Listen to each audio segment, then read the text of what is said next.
They say money can't buy happiness. They never said it couldn't buy freedom. For $2.5 million, I bought an old, 12-unit apartment building in the city's up-and-coming district.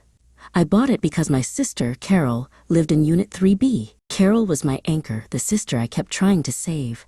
But anchors can also weigh you down. My whole life, I bailed her out, paid her rent, and ignored the nasty whispers about my sudden success.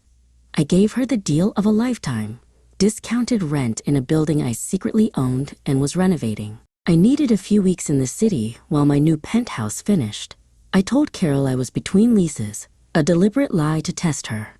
I expected a grudging welcome. What I got was a crash course in my own invisibility. Carol and her boyfriend, Deshaun, treated me like a burdensome lodger. "Can you get Deshaun a soda from the fridge?" Carol asked me one night, tossing the empty can directly at my feet. I, the CEO who signed million-dollar contracts that morning, was their unpaid maid. Every chipped plate and rolled eye felt like a tiny, toxic repayment for all my generosity. I realized it wasn't just Carol. The whole family saw me as the bank, the solution, the reliable one who never needed anything back, except maybe an ounce of respect.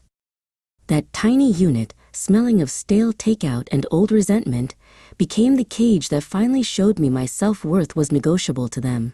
The final straw was a chipped coffee mug. I left it by the sink. "Seriously, Maya? We're not running a hotel here," Carol snapped, slamming it onto the counter. "When are you leaving?" "You're cramping our style." "I'll be gone soon," I said, my voice steady, but the lie felt like sand in my mouth. Deshaun muttered something under his breath about entitled tech heads. I looked at Carol, waiting for her to defend me, her sister, in her home. She didn't. She just gestured toward the door. That night, I packed my bag. "Good.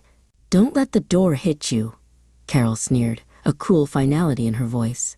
As I reached for the handle, she gave me a sharp shove on the shoulder, pushing me out of the doorway and into the dimly lit hallway. The heavy metal door slammed shut, the sound echoing the final shattering of my hope. I stood there, breathing in the stale air, not of a tenant, but of an owner. I pulled out the original deed and the eviction notice I had kept folded in my pocket. I knocked, slowly, deliberately. When Carol opened the door, her face a mask of annoyed impatience, I handed her the papers. "I bought the building, Carol. I own Unit 3B, and as of today, you have 30 days to find a new home. Consider this the final invoice for a lifetime of disrespect."